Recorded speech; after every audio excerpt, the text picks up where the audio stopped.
Change has to start somewhere. Change has to start somewhere. When you have been around toxic people or you're in a toxic family environment, sometimes you're the change that it's going to take for your future generation. When people think of toxicity, maybe they think of, someone that is really rude and disrespectful and says hateful words and is unkind and they're abusive. And that is also a toxic person, but they're different faces of toxicity. They're different faces of what the world will call the narcissist.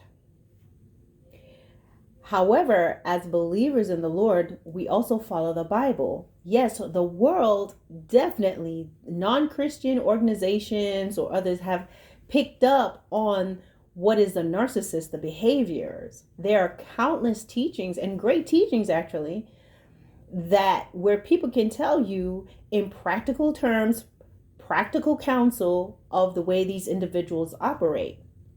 But the flip side of it is they can tell you about the practical thing, but not necessarily believe that it's a spiritual thing, or if they believe it's a spiritual thing, they don't believe that, hey, it's going to take prayer and Christ and, God to help you through. They're kind of shaky on that. But nevertheless, they got their finger on the pulse of what this is. Now, while the world says it's narcissist and it is used to describe this individual, we do understand also that these are unclean spirits that really operate through these people. And why? Because sometimes these individuals that may say that you're your family, your friends, or someone that you love or is married to, they can really take on a completely different persona. You find that even though that they can do things without thinking twice about it to you, and then they can lie as if nothing happened. And what feeling does that leave you with when someone who repeatedly does certain things act like it didn't happen, diminishes it, dilutes it, act like it never happened? Your mind begins to, you begin to get stressed out and you begin to have anxiety and depression. And sometimes you're trying so hard to keep that relationship because this is my family. This is my brother, my sister, my uncle, my aunts, my cousins. Sometimes they come with all the flourishes and touches of what you want. Family, togetherness. They come with things that you want. Nieces and nephews and cousins and family and getting together. They come with a lot of things in the window that wants you to come in, makes you want to go in, because this is what family is all about. But sometimes those things can just simply be a trap to lure you in. And so getting back to my original point, how Ephesians chapter 6 says, our battle is not against flesh and blood, but against principalities and powers and the rulers of the darkness of this world and spiritual wickedness in high places. Whenever a person chooses to be evil, to do wrong over and over again, at first they're choosing those things, but eventually after a while, the more they choose to do wrong, the more empowered they're going to become by the evil that they continue to indulge in, whether it's lying, violence, whatever. It's not that they're out of control and they can't help it, because they choose it. They want to be angry. They want to be mad. They want to be hateful towards you. And so they love that feeling. And the reason why they get better at manipulating is because they're being powered by evil. When you do evil, it opens you up to more things, more evil, to be more evil. So you ever wondered how they can just run circles around you? You can't beat a demon. You can't outtalk a devil. You can't outtalk a person that's in not even being used, but in league with evil fallen angels, a lying spirit, a violent spirit. They're in league because none of us just does things because, we're so out of control. We are always in a position of power to choose. That's why thoughts enter our minds. You just don't automatically go into autopilot and do things. A thought comes to your mind, something is presented to you, and you can choose which direction to go based on your emotions and how you feel about the situation at the time. we're always in the driver's seat. So if you choose to be rude, you're in league with the spirit of anger that puts that thought in your mind. Even if sometimes you might be justified in your behavior, but are you what the Bible calls a brute beast? You just gonna go along with anything? Or are you a person that you are led by the Spirit of God, that even when you are tempted with all types of shenanigans, that you can pull yourself in? So what you find are these individuals that may be family, friends, someone you used to be in a relationship with or currently in a relationship with. There are certain behaviors and things that they choose to embrace. And then the reason why you cannot keep up with them is because we can't keep up with devils. You can't keep up with a demon. You can't keep up with one of those principalities and powers that's on their time. Well, not on their side, but they're in league with them. So you ever just see somebody that they just did something and they lie right to your face and say they didn't do it? Have you ever been with a person that suddenly out of nowhere, everything is going well and they're just angry at you? Everything is going good at the family dinner, outing, and their mood suddenly changes and anything can trigger them to say the most hurtful thing to you and they just mess up everything. That person chose to just follow a feeling that just spoiled the whole night. And then you're trying to get control of it, and nothing that you're saying, no matter how many kind words you're speaking, no matter how much you may be silent, when you're being silent, they're egging you on. And when you get into an argument with them, you're not going to win. You can't win with no devil, honey. Because that's what they are powered by. Now, there is that overt type of person. But what about the other one that's silent? What about that narcissist that seems nice and has that angel face, but does a lot of wicked and evil things in a passive aggressive way? There's that other individual, passive aggressive.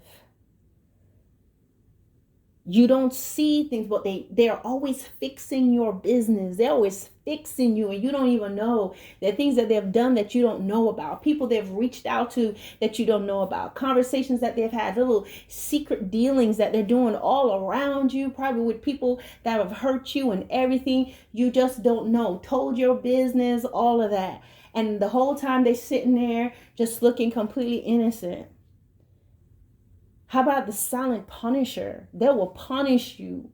They're going to punish you like, oh my gosh. How about the one that maybe they're not available? Sometimes they're available, sometimes they're not. Break promises, doesn't keep promises. They're always far away. They don't they do not display any desire to be a part of your family and to be a part of your newfound family. They're just kind of always distance, the in and out type. Hey, they come and you have a great time, but they can disappear and not reach out to you. And then you have the other ones, they're nicety. There's the nicety narcissist. They seem nice, they joke around a lot, they're very likable, but they're nasty, meaning given the right situation, they will snap on you and disrespect you and then, cry about it maybe. So what does this mean? Sometimes you're the one out of the family, out of the group that is going to be the change. And God will set you aside and pull you aside from all of that. And it's going to feel very foreign. It's going to feel very strange. But what you're doing your sacrifice right now, sets a different setting for your children, sets a different setting for them in the future. And perhaps you can explain things to them down the line. Sometimes it's not a good idea to try to explain everything to them when they're so young, but you have to wait till they're older and able to really understand certain things. Some things you may have to talk to them about, but you don't want to go too in depth. But what you can do is sometimes God will set you aside so your family will know peace. So your family is away from the dramatic arguments. Perhaps you have tried to interact and have them around your families, but what do they see? They see disrespect towards you. They may see you losing your cool, losing your temper. As I said, being disrespected. They may experience a person that's in and out, up and down in their lives. So it could be grandparents, it could be their uncles, their aunts.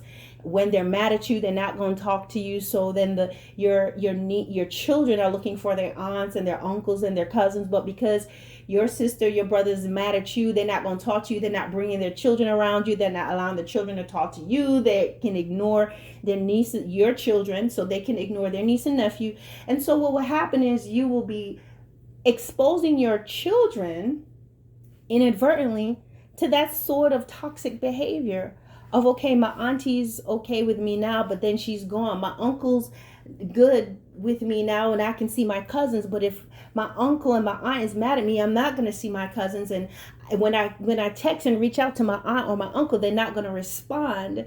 You see, what do you think you are teaching your children? They have a dad that's in and out, up and down, a mother in and out, up and down. That's not there. You may think that you're doing stuff to keep your family together, but you're teaching your children certain things. They will begin to choose people in their lives that's in and out, up and down, because that's what they understand. They think that seesaw relationship, now you see me, now you don't, is normal. They will think that volatile family gatherings are normal. Hearing you yelling and screaming, hearing you being brought out of character because there's their uncle or their aunt or their grandparents is saying things and cursing you out and doing all these different things, or triangulating them against you. You have to protect your children. So sometimes when God pulls you from there and tells you to get out of there, it is because now you are going to start a new chapter for them. They may not understand why they're not seeing everybody right now, but you know why.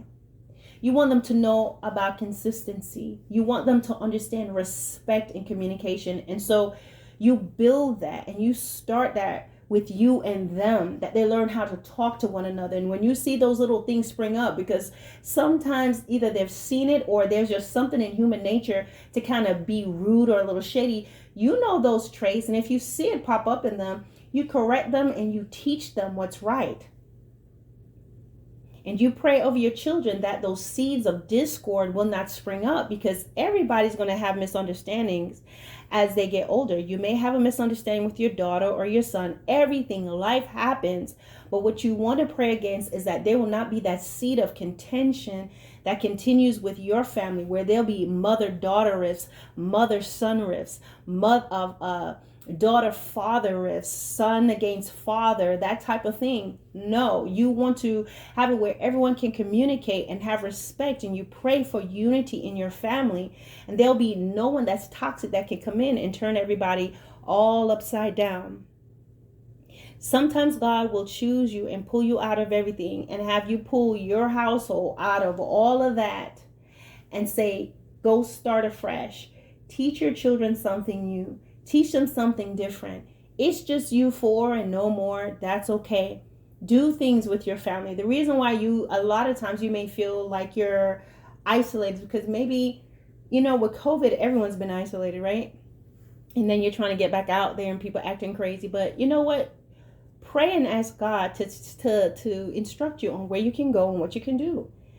Do things with your children. Go to different places. Go, if it's within your budget, rent a little hotel or something for the weekend, a little place, maybe a vacation home if you can do that. And if you can't do that, just do something simple. There's a lot of things that are simple and free that you can do and take them there, take them bowling or whatever. Just do something with them.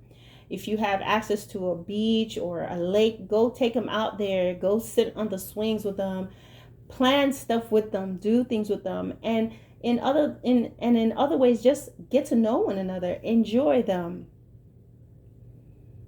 And when they're older, there are things that you can explain to them. And you ask God to show you, Lord, how do I explain this to them? Because as they get older, they may start to ask questions.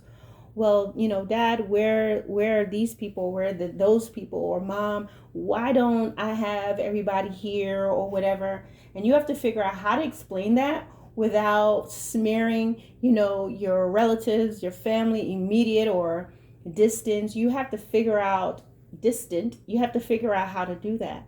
But sometimes God is going to pull you away from everyone, and you may not have children. You may not necessarily have children. So sometimes it's harder. You're like, oh my gosh, I'm out here all by myself. And then you're looking back at Facebook and seeing everybody's getting together. Everybody may look happy, but a lot of times they're used to that toxicity. They learn how to bob and weave around discussions. They know when it's time to leave. They're like, okay, I'm going to go over there. I'm going to eat. But once they start drinking, I'm leaving. Or once it starts happening, but why subject yourself to that? Why is it that everyone gets together, but they know how to go around the mines and the explosives of family gatherings? And people say, well, that's because that's family. No, that's a toxic way of thinking. I don't have to go around you and learn how to bob and weave around you. That person needs to learn to take accountability for their actions and stop the foolishness. Everybody shouldn't have to learn to keep quiet when Mama get upset. Everybody shouldn't have to learn, oh, just don't say nothing when, Uncle Dan get to talking and going on a rant, and everybody learns that. No, it's called being conditioned. It's being used to toxicity, and that is not what family is supposed to do. Family's supposed to get together and care and be sensitive to one another, be able to apologize, be able to rein in their emotions and themselves. Not sit there and expect everybody else around them to understand and be abusive. And everybody learns how to walk on eggshells and hush hush and not say anything. And, well, don't speak the truth. Don't say this because this person's going to be mad at you and that and that. That is prison. And so people, because they've been conditioned, thinks it's okay.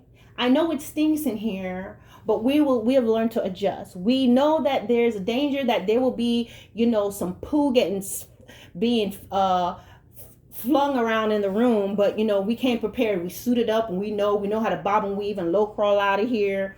And we know how to do the matrix backflip. We know how to dodge everything. No, that is being conditioned to abusive behaviors. And so that person, the reason why those individuals behave the way that they do and they continue to get worse over the years is because there's no true consequences for their actions. They haven't lost the family. They haven't been distanced. There's been no distance. They have not lost that. And they may feel like they don't care, and they may not care, but they can care. They cannot care in their own space. Because if they still keep that attitude of not caring and be around your children and be around your family, bring that I don't care if you're here or not attitude to family gatherings, they're always going to spoil it for everybody. They're always going to be the one bringing up your past and saying ugly things and all of that and bringing down the mood and playing with your emotions. And God wants to show you something different. So right now it may be hard for you. Right now you're by yourself and everything, but learn to enjoy yourself and get out there and do different things and volunteer for different things. And if you have the opportunity, oh my goodness, when this COVID stuff and all these restrictions lift, go and travel and go and look for getting jobs overseas. They have contracts where you can work for 3 years at a time or whatever. Go and work in Japan. Go and work in England. Go and work in Korea for a couple years. There are plenty of federal jobs that they are looking for people right now. I know, I'm retired military. I know there's civilians that they'll hire. You go over there, you just need to get over there. Depending on your credentials, if you have, sometimes they'll pay for you they pay for all your moving expenses and all of that. Once you get there, they're going to get you living quarters and all of that. You're going to be good. You can travel. Come on. And some of you could just travel. Just go do something. And show your children I'm still talking to the single folks that may not have children. Get out there and enjoy your life and see what's there. A lot of times you're stuck because you're stuck on Johnson Road. You're stuck and you limit yourself to Lone Star Boulevard. Move off your block. Go do different things. And some of you're not in that position, right? Well, right now I'm not.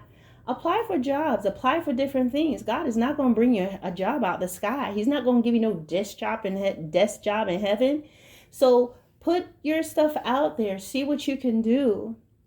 And there are plenty of jobs, guys, overseas. They're looking for cooks. They're looking for clerks. They're looking for mailroom people. They're looking for warehouse people.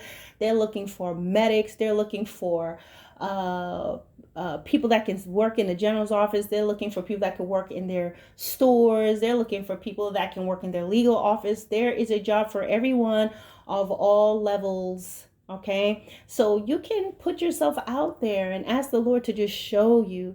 But sometimes you're just like, well, all I could do is work at the local Walmart. All I could do is work at the local Piggly Wiggly. All I could do is work here. Go online and put in an application for some jobs and see if people will call you back. And pop smoke, wheels up, go. Oh man, you're single with no children. You have so many things that you can be doing. And you just got to get out there and enjoy yourself. It's not weird to go out by yourself. It's not weird to do things alone, but you're in a society that makes you feel that way because you're in a needy society. A lot of people are needy. They can't be by themselves. They have to have somebody, even if that person is putting dents in their forehead. They be like, I'll stay, because there's a brokenness there. And those of you with children, just as I said, enjoy them. They're going to grow up. They're going to get older, but they'll grow in a healthy atmosphere. It may not be everybody around, but there's no big dirty argument, like we say in Jamaica, big dirty arguments going on, all kinds of stuff. The person's here, then they're not talking, and you're out of character, and everything's uncomfortable because Big Mama is mad again. You know, someone throwing a piece of chicken across the table, whatever they doing, cursing you out, telling secrets. No. Sometimes the Lord will pull you aside and He'll pull you apart so you can have peace in your house. Enjoy your family. Teach your children to enjoy one another. Teach them how to resolve conflicts between them. Teach them the respectful way when they want to say something rude to one another. You teach them, and you don't just side with one child. Understand them. Don't just automatically take the side of your daughter because she's the baby. Take the side of the son because he's the baby. You must balance judgment and teach them things in the house, or else you're going to create that same atmosphere in the house. You have to remember those seeds that they have planted, that abuse, it can still be there. And so it's only in the presence of the Lord and praying and asking God to lead you and show you that you will not take that toxicity with you, and you don't start your own little toxicity crew in your own house. He can teach you those things. And especially with your children, it may take time and healing and prayer and just getting to know them and going to do things with them and asking the Lord to lead you and guide you, especially if they're at an age that they have been exposed to that type of stuff for a long time. It can be very difficult,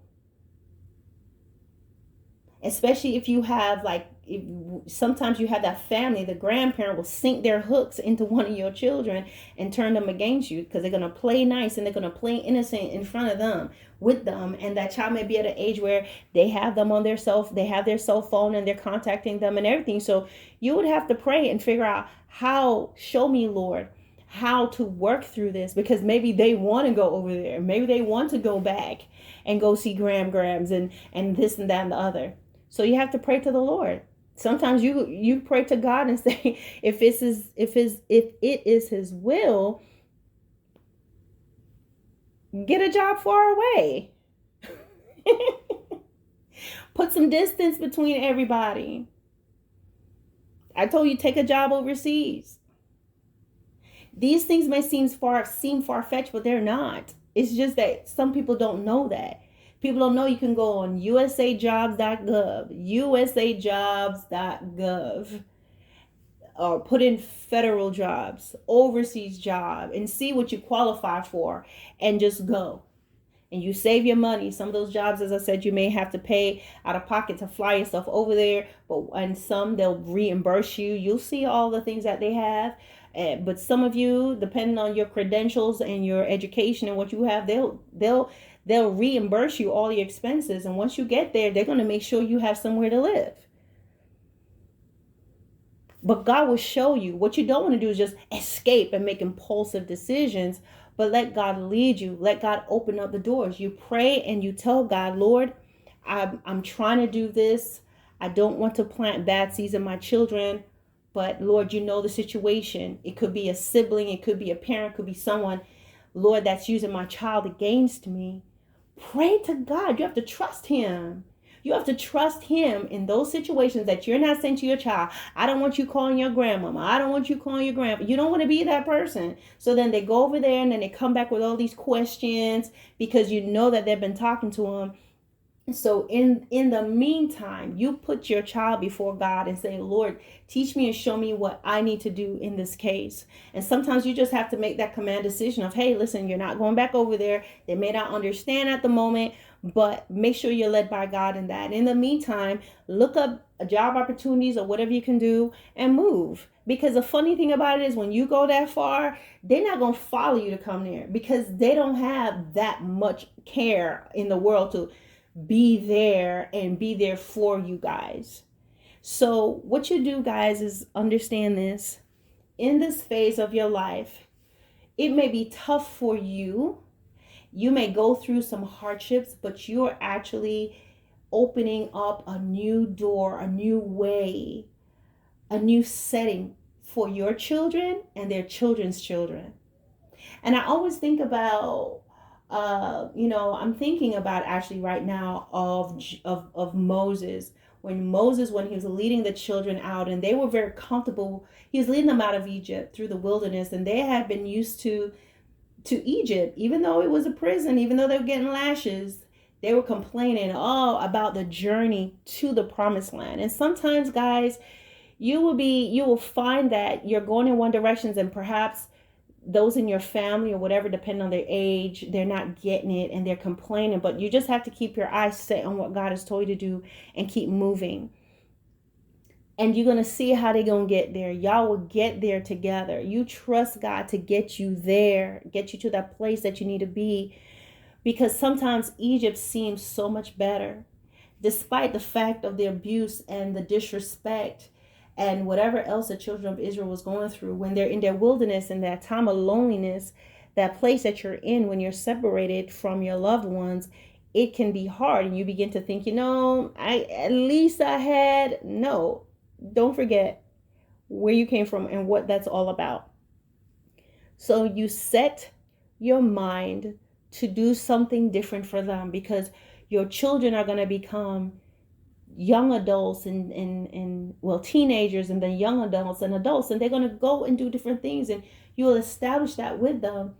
And you pray that you guys will be able to keep that unity and that bond, and you'll be able to enjoy them growing up and enjoy having a family with them, whatever it may be, however it turns out. You want to open that door for them where it's different. They're not growing up in drama and noise and yelling and screaming and cursing and profanity, followed by making up, followed by the cycle again of hurtful words and vindictive moves and the silent treatment and the puppet games. You don't want them to do that. So sometimes you may not see it right now, and maybe your children, some of them is a little funny or whatever, but by your actions now, you're setting something in place for even their children's children. So don't lose hope in what God has called you to do. Sometimes the isolation and the separation can be very difficult.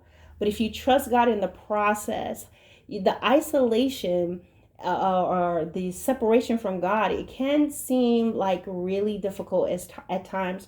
But if you put yourself to be prayerful and to really seek Him out in the Word, you're going to find that you have a peace. And some of you do have the peace of God, but sometimes you may miss your family, and that's understandable.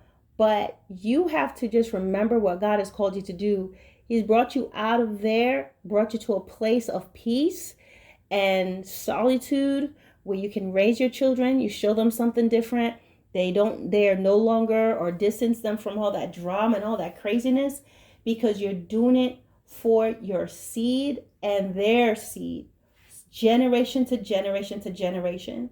And for me, even though to this world and society it may seem strange or whatever, it is far worth it in the long run. So you guys be prayerful, stay encouraged, and just remember, all things work together for the good for them that loves the Lord. All right? Peace.